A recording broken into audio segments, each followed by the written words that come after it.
Vizag steel ప్లాంట్లో ఈ మధ్య దొంగతనాలు విపరీతంగా జరుగుతున్నాయి. అక్కడ సెక్యూరిటీని తొలగించిన కారణంగా సిఐఎస్ఎఫ్ తొలగించిన కారణంగా ఈ దొంగతనాలు హెచ్చుగా జరుగుతున్నాయనేటువంటి విషయాన్ని కార్మిక సంఘాలే తెలియజేస్తున్నాయి. మోడర్న్ టెక్నాలజీ డెవలప్ అయినటువంటి ఈ సందర్భంలో ప్రైవేటీకరణకు వ్యతిరేకించినటువంటి కార్మిక సంఘాలు, మేధావర్గాలు ఇప్పుడు ఏం చేస్తున్నాయి?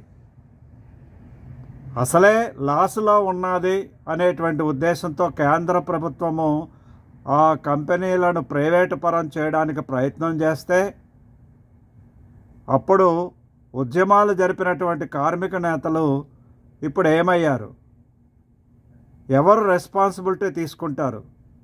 ఇంత మోడర్న్ టెక్నాలజీ ప్రబలినటువంటి సమయంలో, అత్యంత పగడ్బందీ సెక్యూరిటీ ఉండేటువంటి సమయంలో సిఐఎస్ఎఫ్ని తీసివేసిన మిగతా సెక్యూరిటీ వాళ్ళు ఏం చేస్తున్నారు? కార్మిక సంఘాల వాళ్ళు ఏం చేస్తున్నారు? ఎంప్లాయీస్ ఎవరితో కుమ్మక్కయ్యారు?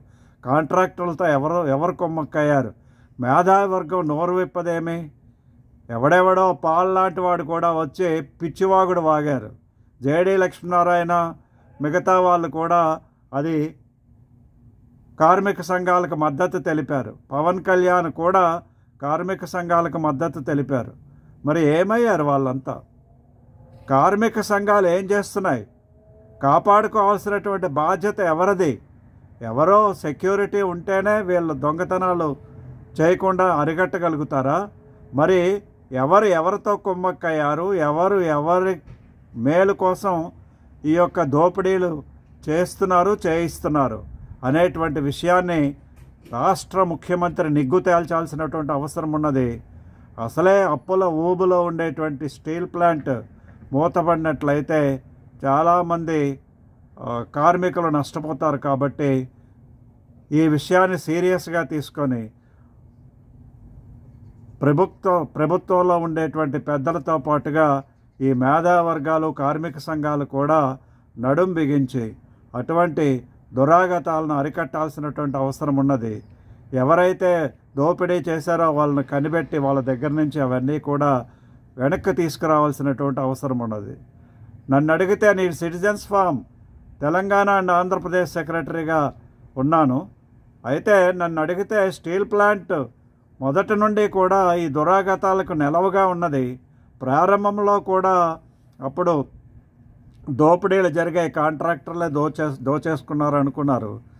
కానీ అక్కడ ఉండేటువంటి ఎంప్లాయీస్, కార్మికులు మద్దతు లేకుండా ఎవరూ ఏం పని చేయలేరు అనేటువంటిది నిర్వివాదాంశం. కాబట్టి మనలో నిజాయితీ లేకుండా ఎవరినో నిందించాలనుకోవడం, మూతబడిపోతున్నప్పుడు గగ్గోలు పెట్టడం, ఇది ఎంతవరకు సమంజసం? ముందుగా నిజాయితీ అనేటువంటిది ప్రతి వ్యక్తి నుండి స్టార్ట్ అవ్వాల్సినటువంటి అవసరం ఉన్నది. ఎవరో కనిపెట్టి వాళ్ళపై సరైనటువంటి నిర్ణయం తీసుకుంటుందని స్టేట్ గవర్నమెంట్ని కోరుతున్నాను. ప్రతి ఒక్కరూ కూడా ఈ విషయమై ఆలోచించి రాష్ట్ర ప్రభుత్వం మీద, కేంద్ర ప్రభుత్వం మీద ఈ దురాగతాలు అరికట్టడానికి ఒత్తిడి తెస్తారనేటువంటిది ఆశిస్తున్నాను. జై హింద్, జై భారత్.